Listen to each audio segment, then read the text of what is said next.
દ્રવ્ય સામાન્યની પ્રસિદ્ધિ કરનાર દ્રવ્ય વિશેષ છે, તો પછી દ્રવ્ય વિશેષની મહિમા કેમ નથી લેવામાં આવતી?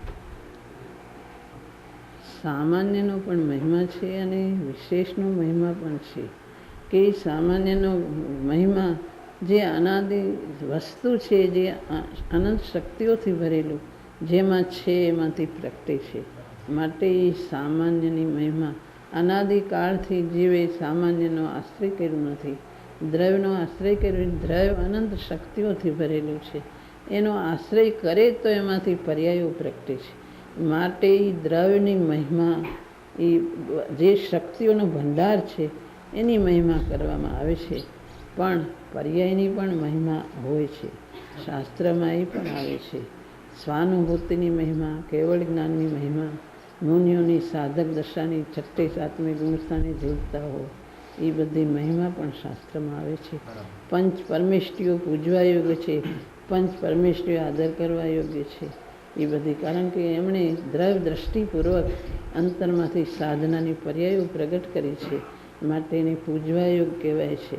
એ બધી વિશેષની મહિમા હોય છે.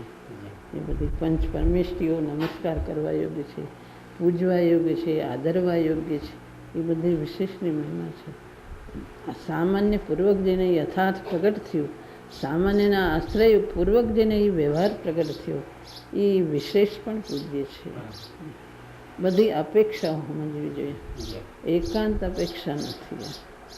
સામાન્યની અપેક્ષા એ સામાન્ય અનંત ગુણોનો ભંડાર માટે એની દ્રષ્ટિ કરે તો એ સામાન્યની મહિમા આવે છે. પણ જે સાધનાની પર્યાય છે એની પણ મહિમા આવે છે શાસ્ત્રમાં. જો એ ન હોય તો પંચ પરમેષ્ટિઓ પૂજવા યોગ્ય કહેવાય છે. એ બધું એ શાસ્ત્રમાં આવે છે, એ બધું નિષ્ફળ ઠરે એમ નથી. પંચ પરમેષ્ટિઓ પૂજવા યોગ્ય છે, કેવળ જ્ઞાની પૂજવા યોગ્ય, વિતરાગ દશા પૂજવા યોગ્ય છે. છઠ્ઠે સાતમે ગુણસ્થાને ઝૂલતા મુનિરાજ એમની અંતરની દશા, એ દશા પ્રગટ થઈ, મુનિની અંતર દશા પ્રગટ થઈ એટલે મુનિ કહેવાય છે. માટે એની વિશેષ દશાને લઈને એ બધા પૂજવા યોગ્ય છે. છઠ્ઠે સાતમે ગુણસ્થાને ઝૂલતા મુનિરાજ અંતર્મુખમાં બહારને અંતર્મુખમાં અંતરમાં ચાલ્યા જાય છે ને બહાર આવે છે. એ મુનિરાજ પૂજા અંતર દશાને લઈને પૂજવા યોગ્ય છે. કેવળ જ્ઞાની ભગવાન પૂજવા યોગ્ય, કેવળ જ્ઞાની દશા પ્રગટ કરી માટે પૂજવા યોગ્ય છે. એકાંત કરવા જેવું નથી. હા, એકાંત કરવા યોગ્ય નથી. અનાદિકાળથી દ્રવ્યની દ્રષ્ટિ પ્રગટ કરી નથી, માટે એને સામાન્યને પૂજવા યોગ્ય. એનો શક્તિઓનો ભંડાર સામાન્ય, એની તો દ્રષ્ટિ એનો આશ્રય કર્યો નથી, માત્ર વ્યવહારમાં રોકાણો. તે યથાર્થ વ્યવહારમાં રોકાણું નથી, માત્ર સ્થૂળ વ્યવહારમાં રોકાઈ ગયું છે. યથાર્થ વ્યવહાર જે સામાન્યના આશ્રયપૂર્વકનો વ્યવહાર છે એ તો આદરણીય છે, પણ એવો વ્યવહાર એને નથી.